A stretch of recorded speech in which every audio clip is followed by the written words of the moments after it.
Depois de alguns minutos, aconteceu de novo, ainda mais alto. Até pude sentir as paredes vibrando e tremendo. Desta vez, percebi nitidamente que era alguém batendo algo na parede, mas não consegui identificar o que era nem por que estava acontecendo. Fiquei sentado lá, aguardando mais alguns minutos, prestando muita atenção. Depois que um tempo passou sem mais nenhum barulho, eu retomei a assistir à televisão. Não tenho ideia de quanto tempo se passou desde então, mas não foi muito.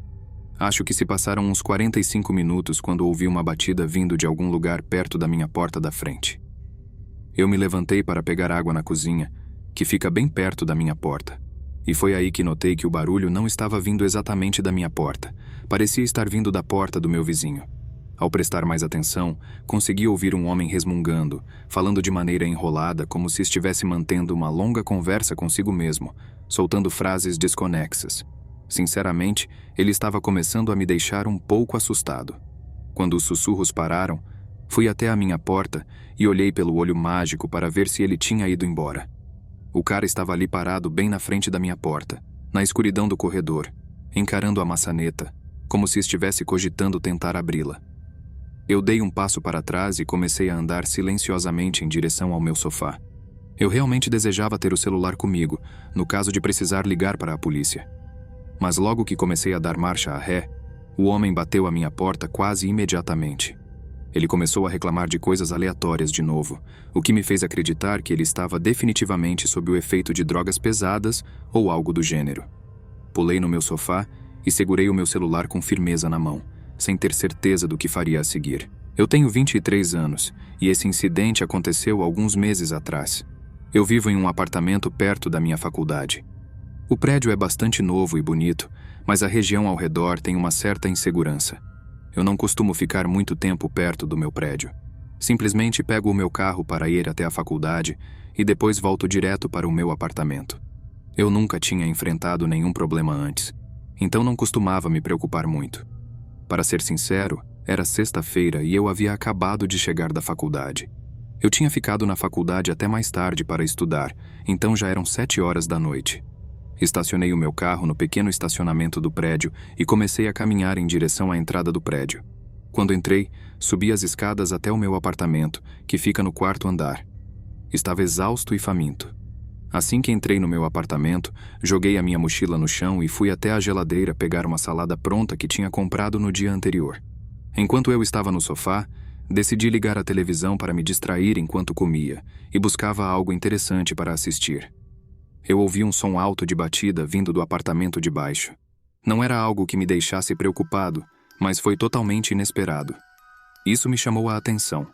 Eu fiquei ouvindo atentamente por alguns segundos e depois voltei a mexer na televisão. Alguns minutos depois, o som voltou a ecoar do andar de baixo. Eu desliguei a TV e fiquei sentado em silêncio, aguardando o barulho se repetir. Naquele instante, eu estava mais interessado do que preocupado. Eu não tinha certeza se ele era apenas alguém excêntrico e inofensivo ou se tinha intenções perigosas, mas me senti bastante protegido dentro do meu apartamento trancado.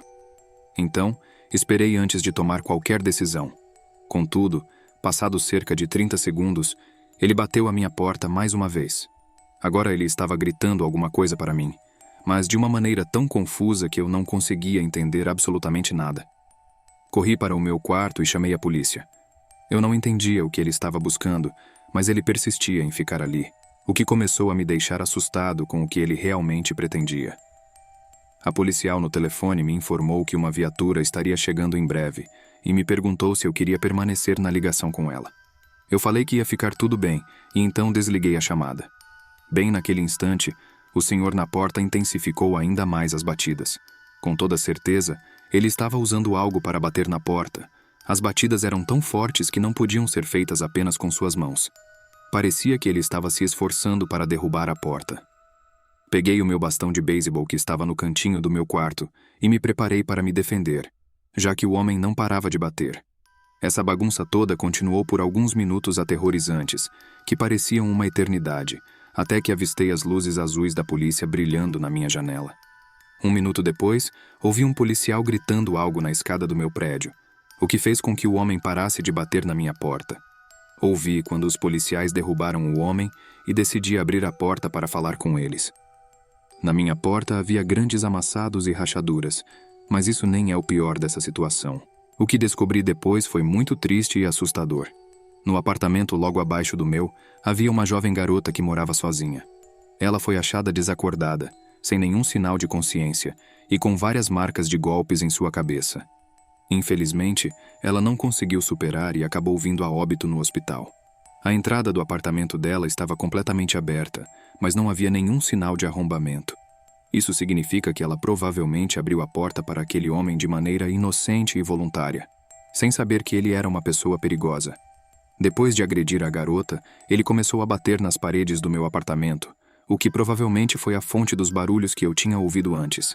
Ele acabou fazendo diversos buracos no apartamento da garota usando um martelo grande, o mesmo martelo que ele estava segurando quando o prenderam.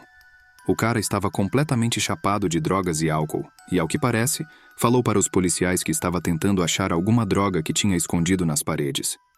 Entretanto, quando fiz uma busca no local, não encontrei nada escondido, então eu provavelmente tinha inventado aquilo em minha mente devido ao meu estado alterado. O que é ainda mais assustador é que ele estava quase fazendo comigo o mesmo que fez com a garota de baixo. Mas eu realmente sinto muita pena dela. Provavelmente ela era apenas uma pessoa legal e confiava nas pessoas, então de forma inocente abriu a porta para ser gentil, sem saber o que estava para acontecer. Eu sou responsável pelas operações de um cemitério como gerente. Faz parte das minhas funções falar com os convidados e familiares das pessoas para organizar o funeral, vender terrenos no cemitério e realizar outras tarefas relacionadas. Um dia, um cara de uns 30 anos chamado Santiago, que era super religioso, veio falar comigo sobre comprar um terreno no cemitério para o pai dele, que estava muito doente e prestes a falecer. Santiago era espanhol e falava com um sotaque bem marcado. Eu conseguia perceber pela expressão no rosto dele que era um homem carinhoso com seu pai. Ele me mostrou fotos do pai dele, que também parecia ser uma pessoa bacana e aparentemente jovem demais para estar à beira da morte, prestes a deixar a família para trás. Mas a condição de saúde que ele estava enfrentando parecia ser muito séria. Infelizmente, o tempo dele aqui na Terra acabou apenas alguns dias depois, e ele se foi naquela mesma semana. Santiago foi responsável por todas as preparações do funeral de seu pai. No dia do evento, estava chovendo bastante, o que é visto como um presságio de sorte. O funeral passou rapidamente em frente ao meu escritório. Saí para dar uma olhadinha e fiquei debaixo do toldo em frente ao meu escritório para me abrigar da chuva. Consegui ver Santiago no carro logo atrás do caixão. Nós nos cumprimentamos de longe por causa da chuva e do vento. Eu precisava voltar para o meu escritório devido ao tempo ruim. Esperei até que o caixão estivesse próximo do local de sepultamento. Então eu peguei a caminhonete do cemitério e fui até lá. Fiquei lá segurando meu guarda-chuva, apenas observando. No final das contas, é minha responsabilidade garantir que a cerimônia aconteça sem contratempos. Depois de enterrar meu ente querido, dei uma volta no cemitério com minha caminhonete para ter certeza de que tudo estava em ordem. Eu costumo dar uma volta no cemitério pelo menos 2 vezes ao dia. Eu tinha uma tonelada de documentos para lidar e, para completar, precisava fechar o cemitério naquela noite. Assim que pude, retornei ao meu escritório e comecei a trabalhar. O cemitério fecha às 5h30 da tarde. Então, quando começou a escurecer, eu peguei o meu carro e dei mais uma volta no cemitério para ter certeza de que todos os visitantes já tinham ido embora. Logo em seguida, fui até o portão principal do cemitério para fechá-lo com cadeado. Estava um dia de inverno, e por causa da chuva, parecia que já era noite enquanto voltava para o meu escritório de carro. Foi nesse momento que tive a sensação de ter avistado alguém a andar apressadamente entre os túmulos. Vi aquela pessoa entrando atrás de uma cerca viva e logo não a vi mais. Toquei a buzina várias vezes para avisar essa pessoa de que o cemitério estava fechado, mas estranhamente não a vi mais depois disso. Eu peguei o guarda-chuva e corri para fora do carro, no meio da chuva, em direção ao mesmo local onde a pessoa tinha sumido. Eu rodeei a cerca onde vi você pela última vez. Eu não vi ninguém. Absolutamente. Fiquei lá, na chuva, por quase 15 minutos, tentando encontrar a pessoa, mas no final tive que desistir. Fui até o escritório para assistir às imagens das câmeras de segurança. Nenhuma das minhas câmeras capturou nada de estranho, mas a combinação de chuva e escuridão dificultou muito enxergar qualquer coisa. Eu tentei ficar de olho nas câmeras enquanto finalizava a papelada. Então, percebi que a porta da recepção tinha sido fechada.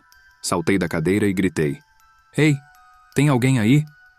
Logo após, me veio à mente que poderia ser a pessoa que vi na chuva.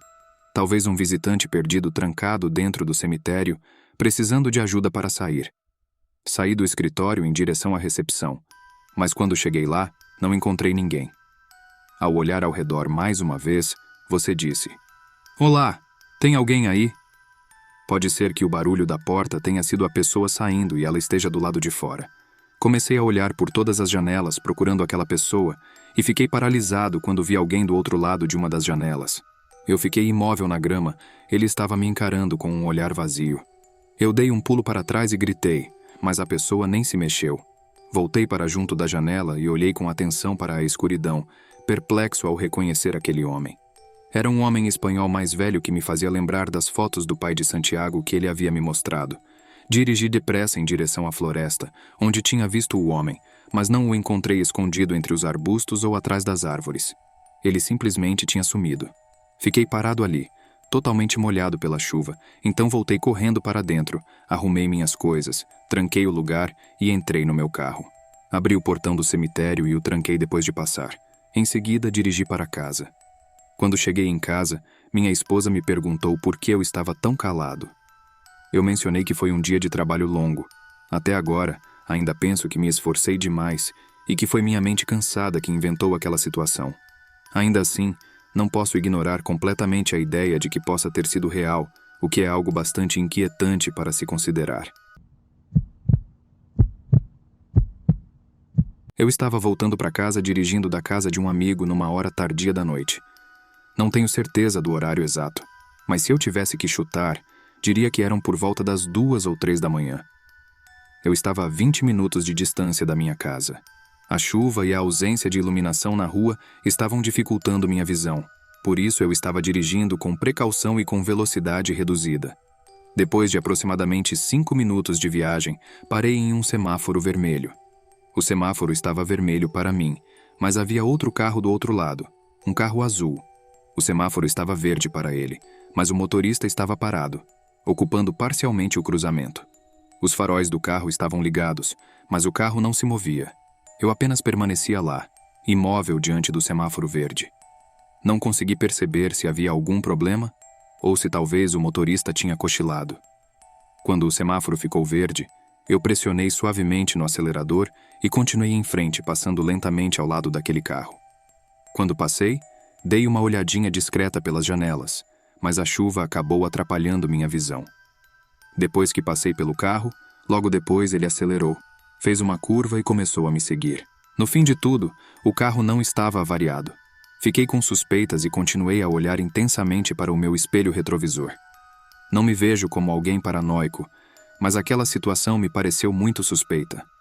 Passou-se 1 minuto e a luz do carro atrás de mim começou a ficar mais intensa no meu espelho. Ele vinha se aproximando cada vez mais, chegando ao ponto em que tive a sensação de que o carro estava a poucos metros da traseira do meu carro. Dado que a rua estava molhada e perigosa, isso me deixou muito desconfortável.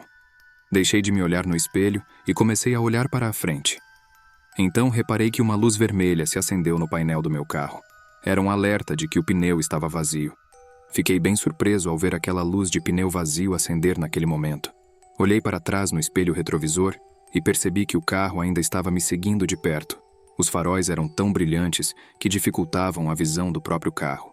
Eu estava a apenas 5 minutos de casa quando outra luz vermelha se acendeu no painel. Parece que o pneu furou. Quando vi aquela notificação no painel, meu coração acelerou. Finalmente comecei a compreender o que estava se passando. Eu estava quase certa de que o carro azul tinha feito algo. Continuei a conduzir por mais 1 minuto na expectativa de me aproximar de casa, porém podia perceber que o meu carro estava afundando do lado esquerdo, e a parte sólida da roda já estava tocando no asfalto. Eu precisei encostar o meu carro e estacionar. O carro que estava atrás de mim fez o mesmo e parou. Eu devia ter ligado para a polícia assim que parei, mas estava tão preocupado e focado naquele carro que na hora nem pensei nisso. Na realidade, pensando naquele contexto, ligar para a polícia provavelmente não teria mudado nada. Quando o carro parou, 3 portas se abriram e 3 homens saíram. Eu só tive alguns segundos para me preparar e reagir, mas me senti impotente e sem esperança. Eles se aproximaram do meu carro, 2 homens ao meu lado e um homem do outro lado. Um dos homens veio diretamente até a minha janela, apontando-me uma arma e pedindo-me para abrir a janela. Tudo aconteceu tão rapidamente que eu fiquei meio tonto. Eu estava prestes a abrir a porta do carro quando aquele homem que estava atrás acabou batendo em algo na janela, e ela quebrou completamente. Então, ele estendeu a mão para dentro da janela e abriu a porta traseira. Os 3 caras não paravam de gritar. Gritavam comigo e uns com os outros. O rapaz que estava no banco de trás esticou o braço e abriu a outra porta traseira que ficava do outro lado. Depois, ele estendeu a mão na minha direção e abriu a minha porta. Eu fiquei lá parado, com as mãos levantadas para mostrar que não iria resistir. Sabia que não havia maneira de sair dessa situação, mesmo que estivesse armado. Assim que a porta foi aberta, fui puxado para fora do carro com uma arma apontada para mim e jogado com força no chão. A coisa mais estranha que me aconteceu foi que, quando eu estava caído no chão olhando para o asfalto molhado pela chuva, só conseguia pensar o quão gelado e encharcado ele estava. Acho que meu cérebro fez isso como uma forma de me proteger, para me distrair da situação traumática em que eu estava. Não fazia muito tempo desde que me atiraram ao chão, quando um dos homens chamou os outros 2. O indivíduo que me segurava deu um soco atrás da minha cabeça, fazendo com que meu rosto batesse no asfalto. Eu não consegui distinguir se ele me atingiu com a arma ou com o punho, porque estava um pouco tonto naquela hora. Fiquei bastante surpreso por não ter perdido a consciência após ter recebido aquela pancada tão forte. Eu escutava a porta do carro a ser fechada e logo depois o carro a afastar-se. Movi meu corpo ainda um pouco zonzo e fiquei admirando o céu noturno por alguns instantes.